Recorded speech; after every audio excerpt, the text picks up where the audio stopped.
주실 은혜 많은 세상에 널리 전하리라. 하늘의 능력과 권세로서 오늘도 입혀 주옵소서. 주여 성령의 은사들을 오늘도 내려 주소서. 성령의 뜨거운 불길로서 오늘도 충만케 하소서. 아멘.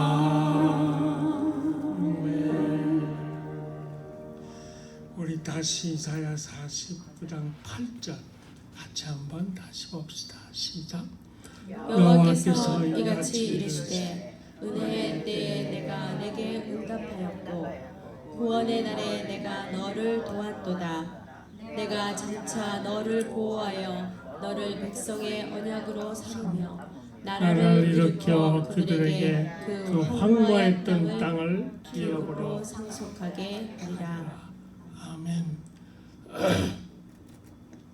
여기 은혜의 때라고 하는 말씀을 제목으로 은혜 받고자 합니다. 조금 얼마 된 얘기인데 미국 뉴욕에서 홈리스 한 사람이, 노숙자 한 사람이 추운 겨울에 얼어서 죽어 있었습니다. 근데 그는 슬리핑 백을 안고 죽어 있었습니다. 그래서 슬리핑 백을 경찰이 이렇게 다 열어봤습니다. 그랬더니 그 슬리핑 백에 구걸하면서 1불짜리 또 구걸하면서 어떤 2불짜리도 있고 5불짜리 10달러, 20달러 이 종류들이 모아져서 이렇게 다 나름대로 묶여 이렇게 잘 돈다발을 묶어놨는데 5만 달러였어요. 만약에 이 사람이 그 5만 달러 중에서 돈 한 100불만 끄집어내 가지고 호텔에 들어가서 뜨거운 물에 몸을 씻고 녹이고 그리고 20불만 또 뽑아가지고 먹고 싶은 음식 사서 따뜻하게 그렇게 먹고 지냈다면 얼어 죽지는 않았을 거예요. 뭘 얘기하시죠? 돈이라는 것은 쓰는 것이지 이 사람처럼 끌어 모아서 안고 있는 거 그 의미 없어요. 돈은 쓸 수 있을 때 써야 되는 거예요. 안 쓰고 꽁꽁 묶어 있다가 죽어버리면 그 돈 무슨 의미가 있죠? 마찬가지로 귀하고 돈에 비유할 수 없는 놀라운 하나님의 은혜는 받을 때가 있어요. 은혜의 때라고 하는 이 때가 은혜가 늘 내린다 그 말은 아닙니다. 그러면 때라는 말 필요 없지요. 은혜는 끊임없이 계속 내린다 아니라 그 말이에요. 때가 있어요. 은혜 받을 때가 있다 그 말이에요. 이 은혜를 받게 되어지는 때는 전적으로 하나님에게 달려 있습니다. 하나님이 원하시는 특정한 때에 우리들에게 은혜를 주세요. 그러면 의문이 생길 수 있을 것 같아요. 하나님이 정하신 특별한 때를 우리는 아무도 모르니까 내가 먹고 살기 힘들고 너무 아프고 괴로운 일들이 많은데 이럴 때 은혜를 내려 치료의 광선의 은혜를 베풀어 주든지 물질을 벌 수 있는 직업을 주든지 돈이 열려질 그런 곳으로 나를 좀 어떻게 보내주든지 그런 은혜를 원하는데 하나님의 특별한 때에만 온다고 하니 그거 너무 괴롭고 답답하네. 하나님에 대해서 신앙생활 제대로 못하는 사람의 입장에서도 그렇지만 신앙이 있다고 하면서도 강한 신앙이 뜨거운 신앙이 아닌 미지근한 신앙을 가진 사람은 더구나 마음에 약해지고 영적으로 좀 깨닫는 게 많고 그렇다 하더라도 은혜 받고 싶은 때 은혜를 주지 않으면 답답하다가 아무리 신앙 좋은 사람도 믿음이 흔들리고 약해질 수 있게 되는데 왜 하나님은 그렇게 때를 정해서 은혜를 내려고 하나? 이런 의심이 들 수 있습니다. 그러나 여기에 은혜의 때라는 말을 살피기 위해서 때라는 말은 어느 한 시점을 말하는 것도 되지만 기간이라는 뜻이 있고 그 다음에 은혜라는 말은 히브리 원어로는 여기에 즐거움을 드러내기 위한 즐겁다는 말을 쓰게 되는 표현으로 라촌이라고 합니다. 은혜라고도 하지만 기쁨, 즐거움, 이때 또는 은혜라고도 할 수 있지만 호의, 보호 또는 은총 이런 말로 라촌이라는 말이 은혜를 바꿀 수 있는 단어입니다. 히브리어로는 라촌이지만 신약에도 은혜라는 단어가 있는데 신약은 헬라어죠. 헬라어로는 카리스라고 그럽니다. 카리스는 선물, 은혜라기도 하지만 선물의 때, 선물의 기간 이런 식으로 은혜라도 할 수 있지만 선물 혹은 호의, 총회 이런 등으로 바뀌어집니다. 따라서 은혜라는 말 속에 담겨 있는 다르게 번역된 단어들을 뽑아가지고 은혜가 주는 특징 4가지가 나오는데 첫째 은혜란 나에게 가장 소중한 것을 그냥 선물로 받는 것 그게 은혜입니다. 나에게 소중한 걸 선물로 받는 것. 또 하나 두 번째는 아무런 선물 받을 자격이 없는데 선물을 받아서 기쁘게 되어지는 기쁨. 또 하나 은혜라는 말의 특징은 값없이 거저 아무 공로 없이 그저 받게 되어지는 내게 대한 은총.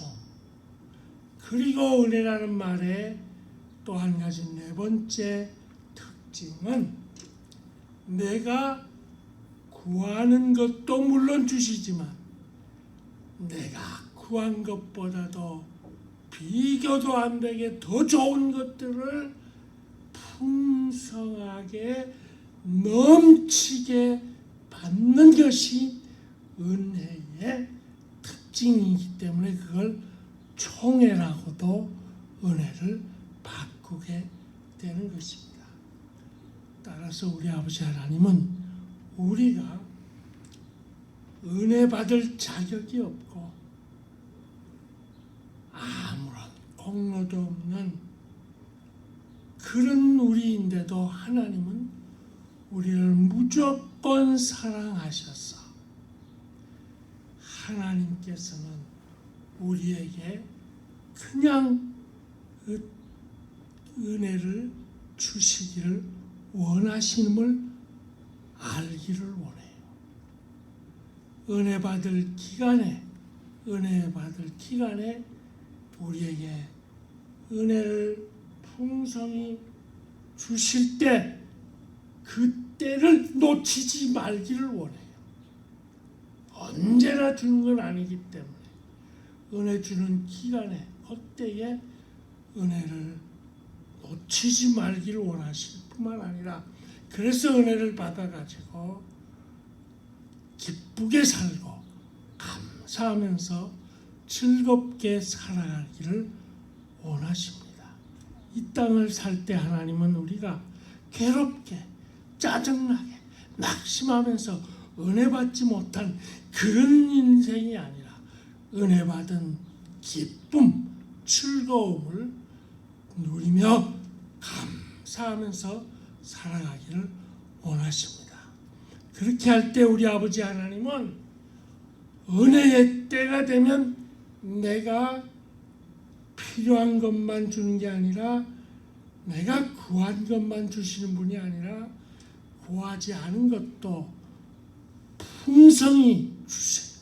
솔로몬이 지혜 달라 할 때 지혜만 주지 않고 나라를 다스리는 권력, 지혜로움으로 차려가면서 부귀장수영화 그 전에도 없고 그 후에도 없는 그런 놀라운 영화로운 존귀로운 부여를 주시는 그 하나님은 오늘도 우리의 하나님으로 계신다는 이 내용이 은혜의 때에서 깨닫게 해주는 말입니다.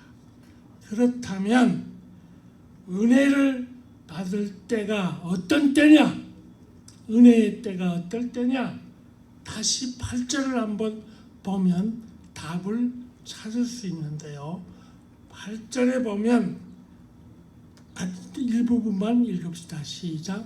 여호와께서 이같이 이르시되 은혜의 때에 내가 네게 응답하였고 구원의 날에 내가 너를 도왔도다. 여기 은혜의 때에는 구원을 한다는 말입니다. 구원의 날에 내가 너를 도왔다는 말은 구원했다는 말 뿐만 아니라 구원의 역사를 이루어 주시는 분이 하나님입니다. 이 말은 은혜의 때란 예수님을 통해서 세계 모든 만민이 구원을 받게 되는 때가 은혜의 때입니다. 그렇다면 이 구원의 날은 얼마나 긴가? 첫째는 예수님이 구원하시기 위해서 2000년 전에 십자가에 못 박혀 돌아가시다 부활하셔서 지금 하나님 나라에 계시는데 그때부터 예수님이 다시 오시는 재림의 날, 그게 은혜의 때라는 것입니다. 크게 말하면 신약시대가 다, 우리는 지금 신약시대인데 이 신약시대를 은혜시대라고 그래요. 이때 하나님은 은혜를 주시고 좀 더 좁게 말하면 크게는 신약시대 예수님이 오시는 그때까지가 은혜의 때인데 예수님 오시면 더 이상 은혜가 없어요. 예수님 오시면 절대로 은혜가 없고 심판만 있게 돼요. 그 날이 오기 전에 개인적으로는 또 은혜의 때를 좁히면 각자가 죽기 전 그것이 은혜의 때예요. 살아있는 각자가 살아있는 이때가 은혜의 때이고, 더 좁게 말하면 각자가 살아있을 때 하나님께서 말씀을 통해서 은혜받게 하든지, 사람들을 통해서 은혜받게 하든지, 어떤 여건 환경을 통해서 은혜 주시는 그 권면을 받을 때, 은혜 받도록 권면받을 그때가 은혜의 때인데, 그거 놓치면 다시는 죽기 전까지 은혜를 못 받아요. 따라서 이 구원이 은혜의 때임을 성경은 에베소서 2장 8절에 말합니다. 같이 읽읍시다. 너희가 그 은혜를 인하여 믿음으로 말미암아 구원을 얻었나니 이것이 너희에게서 난 게 아니요 하나님의 선물이라. 각자가 구원받을 수 있는 죽기 전에 권면받는 일이 있을 때 구원을 놓치면 안 되니까 이 하나님의 선물이 되는 구원을 받는 살아있는 지금 우리는 구원을 받아야 된다는 것입니다. 그렇다면 내가 과연 구원받은 사람인가? 그걸 우리가 좀 점검할 필요가 있는데, 구원받은 사람은 세 가지 특징이 있어요. 첫째,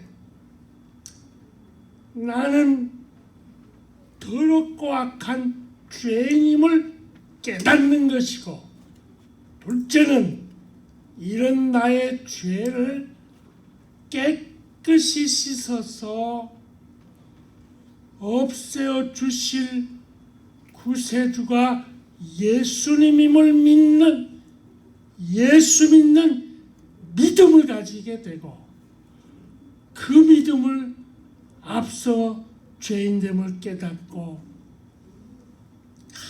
간절히 회개하는 기도가 있으면 그 사람은 구원 받은 것입니다.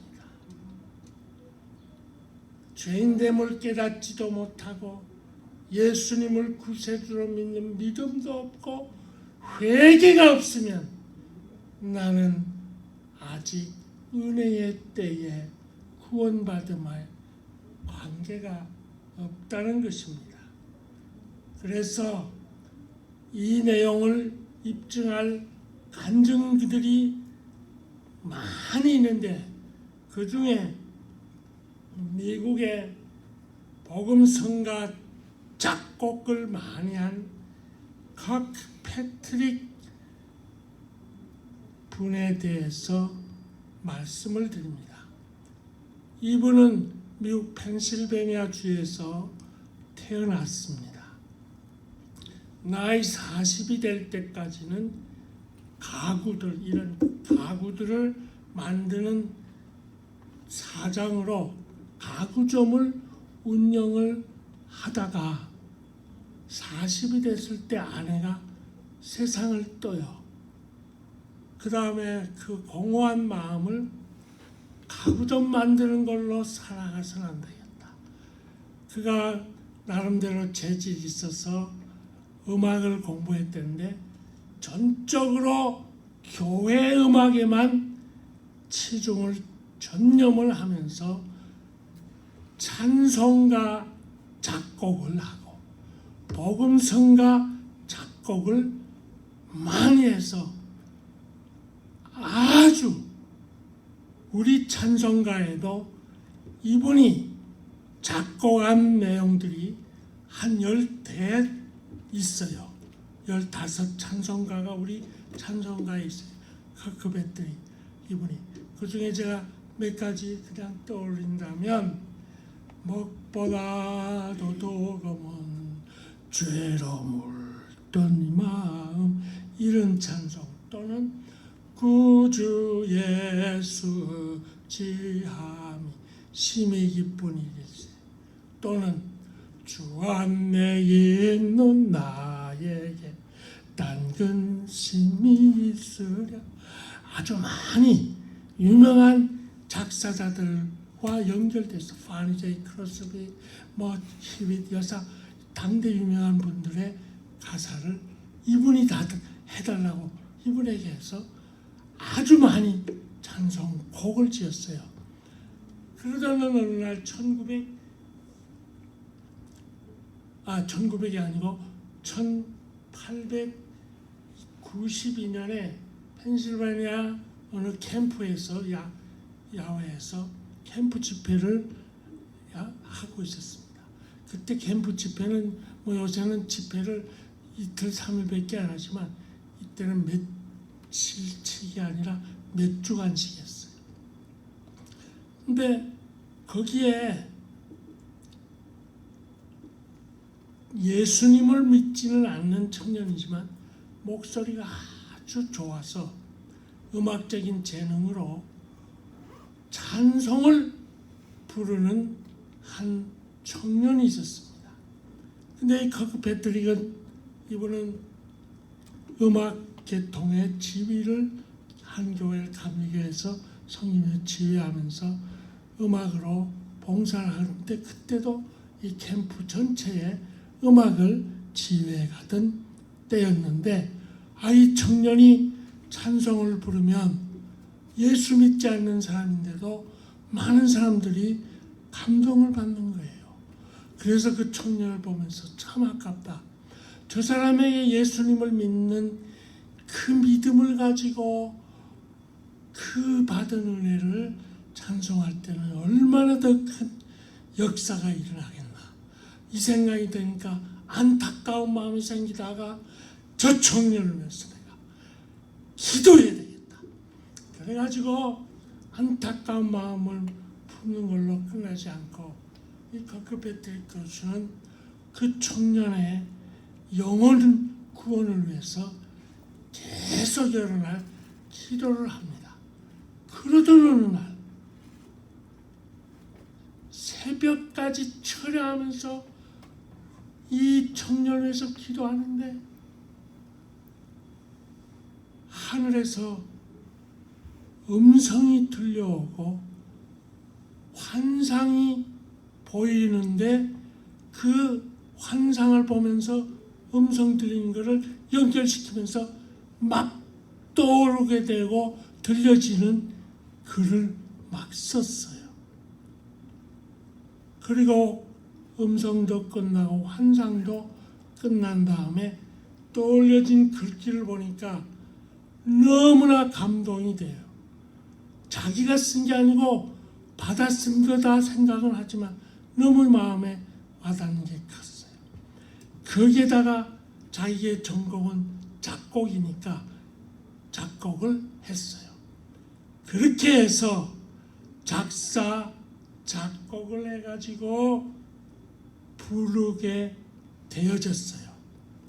그걸 그때 집회는 여러 날 한 거니까 그날 밤에 이 청년에게 작사 작곡한 걸 풍성하게 익숙히 하게 하고서는 연습하고 집회를 나가서 찬송을 부르게 했는데 예수 믿지 않던 이 청년이 마지막 부분쯤 가서 그만 통곡을 하면서 또 울면서 찬송을 하면서 나는 죄인이라고 통회자복하면서 찬송을 불렀는데 그 찬송이 331자입니다. 같이 한번 부릅시다.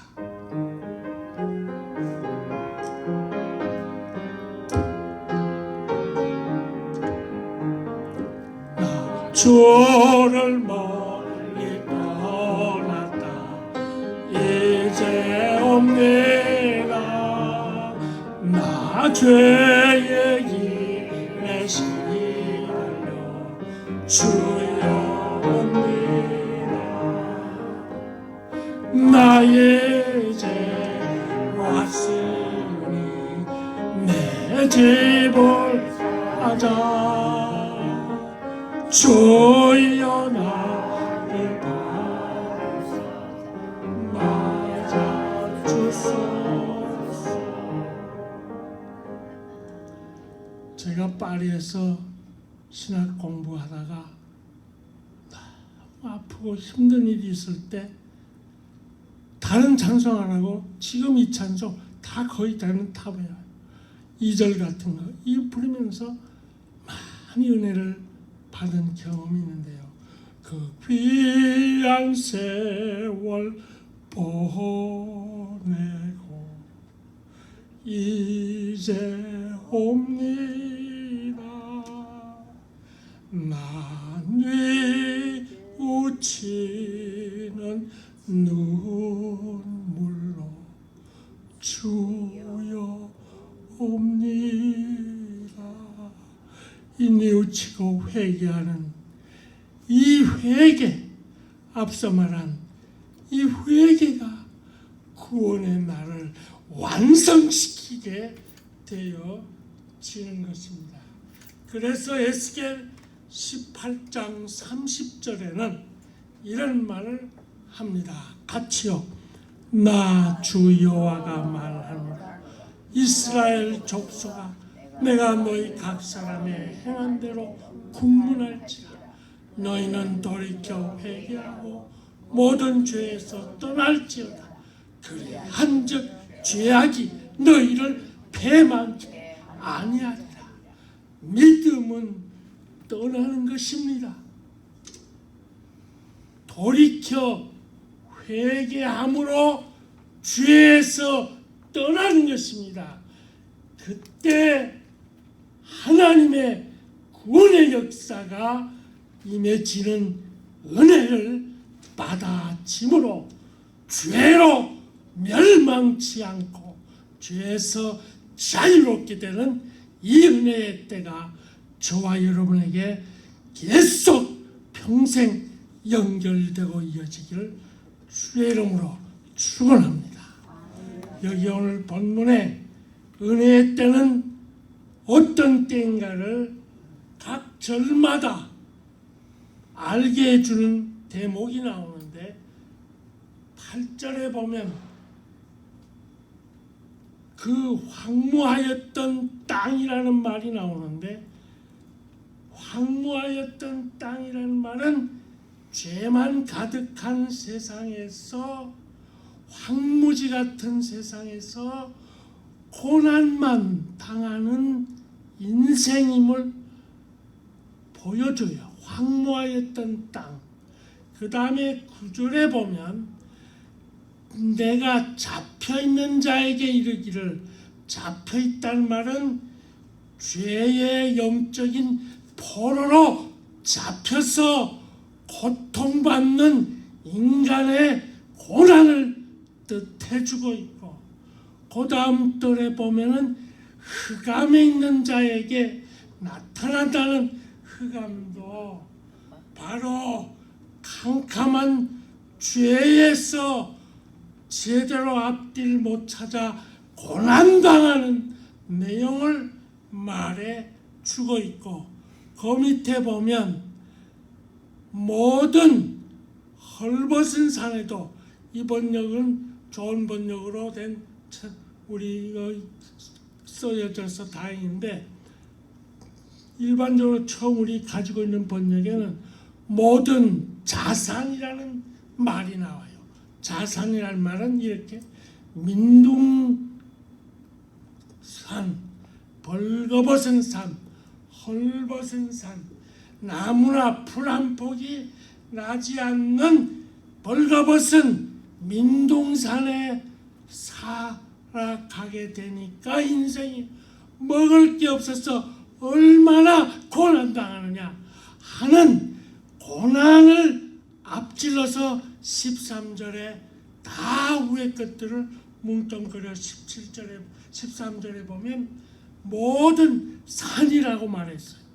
저기 보면 산들이여 하면서 고난당한 자를 긍휼히 여긴다 함으로써 산들이 우리 앞에 장애물들이 고난의 장애물들이 많이 있는데 고난당하는 것이 바로 은혜의 때라는 것입니다. 고난당하는 것이 어째서 은혜의 때인가? 고난당할 때 하나님께서 우리를 건져주시기 때문에 은혜의 때라는 것입니다. 고난당하면 우리를 건져주시는 하나님임을 시편 34편 19절에 말합니다. 거기에 보면 같이요. 의인은 고난이 많으나 여호와께서 그 모든 고난에서 건지시는도다.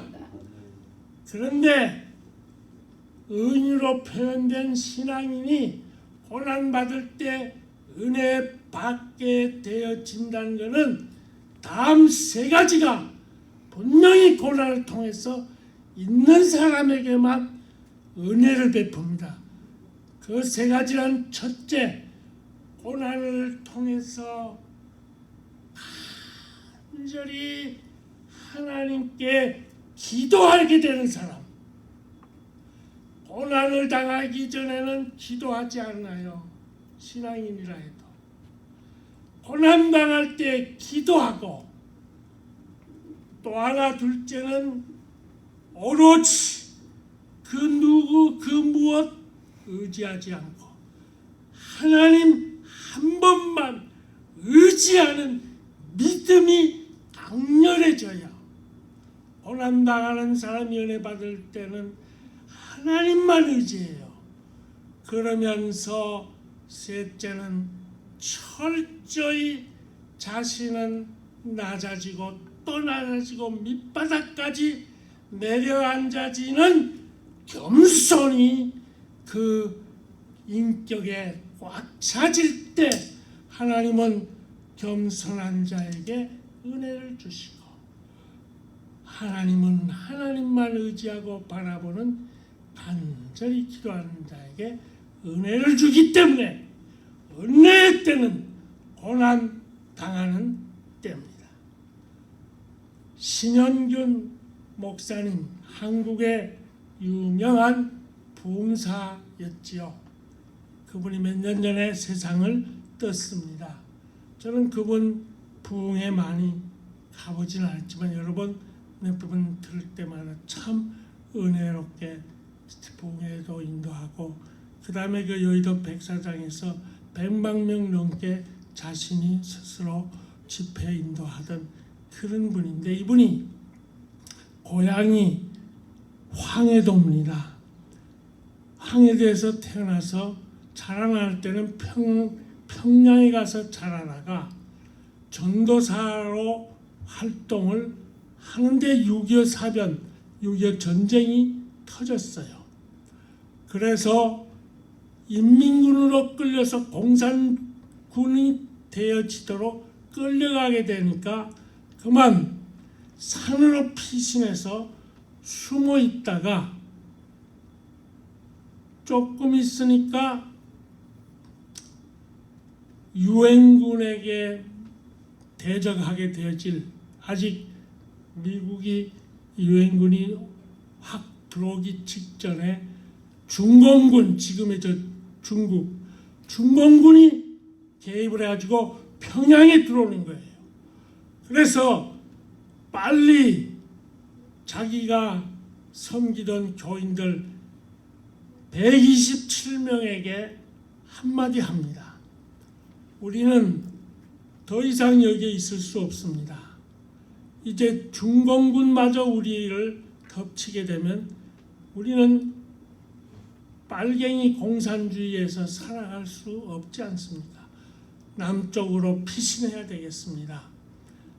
그래서 우리가 남쪽으로 가는 것은 신앙의 자유를 누리고 신앙 지키기 위해서 남쪽으로 가는 것인데, 동참하실 분은 저와 같이 갑시다 해서 127명이 남쪽으로 피신에 오다가 임진강 건너편 고랑포에 왔습니다. 임진강물이 흐르고 있는데 배도 없고 북계군 중공군은 자기들 뒤에서 지금 막 밀려 내려오는 인상을 뒤에 쫓기는 그런 때에 어떻게 갈 길이 없어요. 주저앉을 수도 없고. 그렇게 됐을 때 신영균 전도사가 배도 없고 앞에 물은 임진강물이 흘러가고 있고 어떻게 하나 하다가 교인들에게 한마디 합니다. 성도 여러분, 우리가 지금 의지하고 바라볼 분은 오직 하나님 한 분뿐입니다. 하나님께서 우리의 길을 열어주시면 우리가 살고, 하나님께서 열어주지 않으면 우리는 여기서 다 죽고 맙니다. 우리 모두 오늘 밤 이 임진강물이 바싹 얼어지도록 철야하며 기도합시다. 그래서 모두가 합심해서 간절히 밤을 새우며 기도하기 시작합니다. 갑자기 추워지던 날씨가 더 추워지면서 온도가 급강하여서 확 20도로 내려갑니다. 저는 그 전방 지역에 처음에 판문점 그 임진강인데서 할 때 보통 거기는 겨울이 되면 20도가 아니고 한 27도에서 30도까지 내려가요. 그냥 침 뱉자마자 떨어지기 전에 얼음이 돼요. 그 바로 거기서 밤새우면서 이분들이 기도를 하기 시작했는데 영하 20도로 내려가더니 아침이 되니까 완전히 돌덩어리 같이 임진강물이 얼어버렸어. 그래서 무사히 다 남쪽으로 피난하게 된 사실이 있습니다. 여기에는 세 가지가 있기 때문입니다.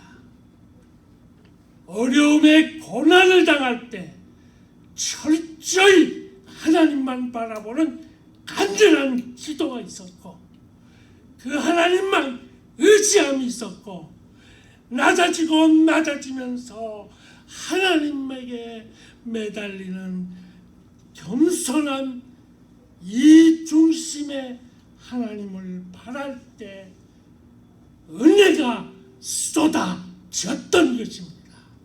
그래서 예레미야 33장 3절 같은 말에는 너는 내게 부르짖으라, 내가 네게 응답하겠고 네가 알지 못하는 크고도 놀라운 비밀을 너에게 보이리라.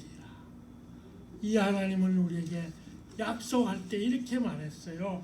요한복음 14장 14절 같이요, 내 이름으로 무엇이든지 내게 구하면 내가 시행하리라를 믿고 고난당할 때 낮아진 자리에서 철저히 하나님만 바라보고 기다려야 합니다.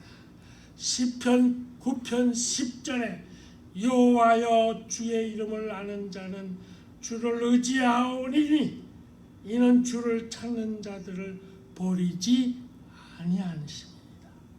믿음은 버림받지 않는 것입니다. 철저히 하나님만 기다리고 바라봄으로써 은혜를 받게 되어지는 그 하나님에 대한 기도, 의지, 겸손을 통하여 은혜의 때에 풍성한 은혜 받음으로 벌거숭이 산과 같은 고난이 바뀌어져서 하나님 의지함으로 받는 풍요, 물질의 번영이 체험되어지고 어려운 일 만날 때 하나님께 기도함으로 보호받고 인도해 주시는 평안과 기쁨이 충만한 진정한 회개로 영생의 길로 쭉 뻗는 은혜의 삶이 저와 여러분께 있기를 주의 이름으로 축원합니다. 기도합시다. 고마우신 아버지 하나님, 은혜의 때에 우리가 진실로 참다운 은혜의 은혜가 되는 예수님을 구주로 믿는 신앙으로 영생 얻는 구원받고 그 구원을 받아가는 과정에서 고난 받을 때 은혜 받는 우리들 되게 주시옵소서. 예수님 이름으로 기도 올립니다. 아멘. 찬송하십시다.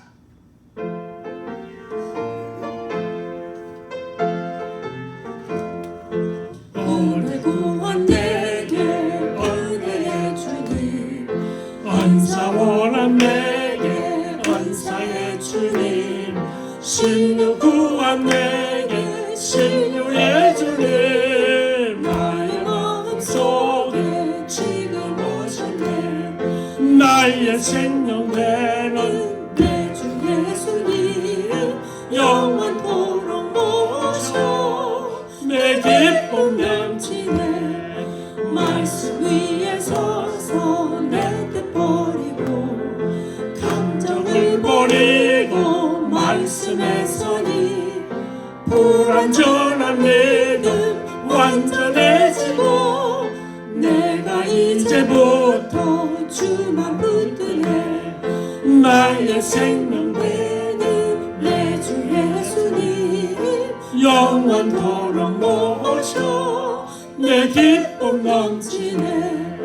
내가 염려하며 계획하던 거 믿고 기도하며 주께 맡기고 나의 소원 소원 던져버리고 주의 뜻을 따라 살기 원하네. 나의 생명 되는 내 주 예수님, 영원토록 모셔 내 기쁨 넘치네. 믿음으로 닻을 쉽게 던지고 끊임없이 주를 찬송하면서 저는 나를 위해 일해왔으나 이제 주만 위해 힘써 일하리. 나의 생명 되는 내 주 예수님, 영원토록 모셔 내 기쁨 넘치네.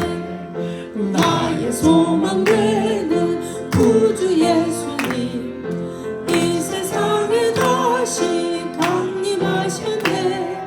나의 덤